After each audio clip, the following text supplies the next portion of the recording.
This is Canadian MGTOW. Having fun, and not giving a shit. Michael Kimmel is the author of Guyland and Angry White Men. He directs the Center for the Study of Men and Masculinities at New York's Stony Brook University. On November 19, 2014, he wrote an article in The Guardian newspaper entitled International Men's Day, What Are We Celebrating? This video will use a female voice to read excerpts of this skidmark of an article, which I find fitting from Mangina. Take it away, Michelle. International Men's Day, what are we celebrating? Is this some form of political tit for tat? Since they have their day, we men need ours? Really? Maybe the day is to highlight how men are discriminated against in family courts, have a shorter life expectancy, greater rates of mental illness and suicide, worse educational outcomes, lower funding for gender-specific illnesses, underrepresented in schools, higher proportion in prison, etc. After all, International Women's Day acknowledges women's exclusion and asks for a greater commitment to gender equality. From that perspective, we actually have International Men's Day the other 364 days of the year. Jesus, really? Why the self-abasement in this article? It's like he's trying to be more feminist than most women. The idea for International Men's Day is to recognize issues that affect men as a whole, crazy ideas of masculinity, lack of paternity rights, body image issues, etc. Pretending these don't exist harms the gender equality movement and will ultimately stop it progressing. If we can celebrate women, why can't we celebrate men? I don't understand. Do men not have gender-specific problems, or are they not worthy of celebration? I find it interesting that this article is tagged under the categories of parents and parenting, family, and women. That alone justifies an International Men's Day. Here in the US, February is Black History Month. Do we need a separate White History Month, or don't the other 11 months suffice? A group named CALM were at the House of Commons this morning launching their new report into suicide. Male suicide rates are now at their highest rate for 15 years. Over 4,500 men took their own lives in the UK last year. CALM used International Men's Day to launch a brilliant discussion about men's resistance to seek help. There's an excellent article about it in the Telegraph today. Charities like Survivors Manchester and Survivors UK are desperate to raise awareness of the specific needs and issues facing male survivors of childhood or adult sexual assault and abuse. Today was one day when that issue could have been served some of the attention it deserves. All over the country there are charities and campaign groups doing amazing work with men and boys, usually with minimal media support and sometimes in the face of active hostility. One day of the year, we invite the media to lend a sympathetic ear. And what do we get from The Guardian? Not just an appalling dodge of the issues, but an active appeal to close down International Men's Day altogether and replace it with some whining about equal housework and childcare like something out of the 1970s. Complaints followed that this was unnecessarily excluding boys, who felt left out of the day's events. So the day is now Take Our Daughters and Sons to Work Day. Okay, but does the workplace have to be demystified for boys? Do they really need encouragement and support to envision their future lives and careers? Imagine you're a boy and you've never been inside a workplace. There, that was easy. So why should boys need the workplace demystifying? After all, males pick it all up by instinct, right? No, the workplace for boys is at least as hard as it is for girls, who will generally be gentled into it, while boys will be expected to get on with it. Perhaps we can replace International Men's Day with something slightly different, and tailored especially for men and boys. A friend proposed calling it International Sunday. On one Sunday, every year, fathers can invite their sons into their own homes, so that they can learn how to clean, cook, vacuum, do laundry and childcare, skills that these boys will inevitably need. Are you such an absentee father that you have to invite your own son into your home? Doesn't he live there anyway? How many times a year does the lucky fella get to meet you?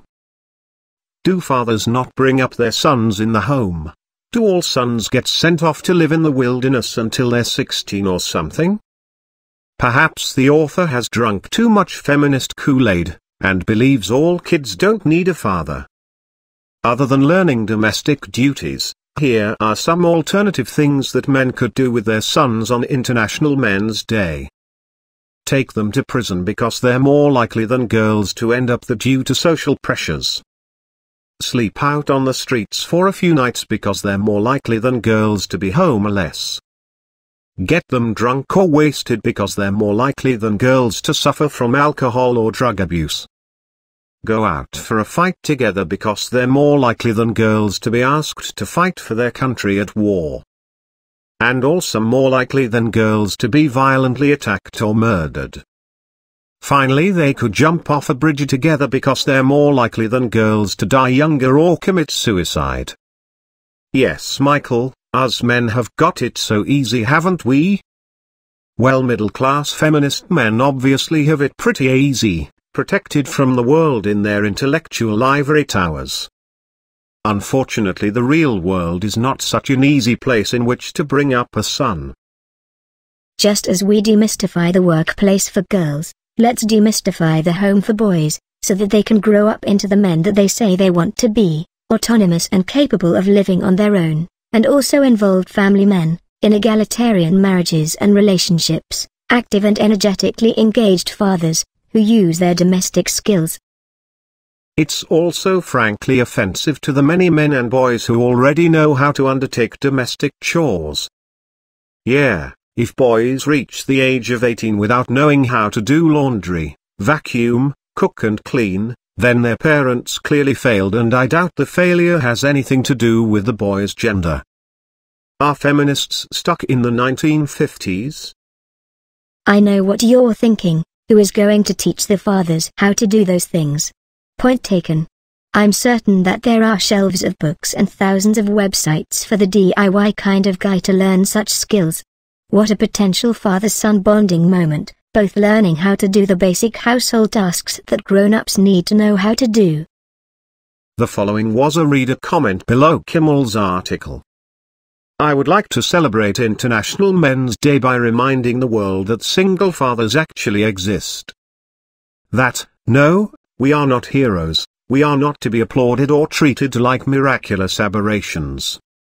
Such views are actually deeply patronizing, built as they are on the assumption that we are actually incapable of doing something so difficult as raising a child, therefore anyone who does must be some kind of superhero.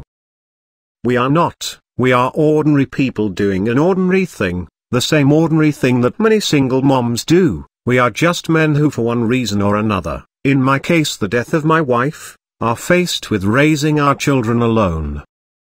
We don't deserve to be lauded, but then neither do we deserve to be ignored and made invisible. So in the spirit of the day, I would like to appeal to journalists, columnists and commentators to please desist with this irritating and interminable reference to single parents as single mothers and assuming we single fathers don't exist. We do, and we do a damn good job of it too. I realize that International Sunday, thus conceived, might exclude the fatherless or the sonless among us. But I'm sure we can find some community activities that men can engage in to promote greater equality at home and at work.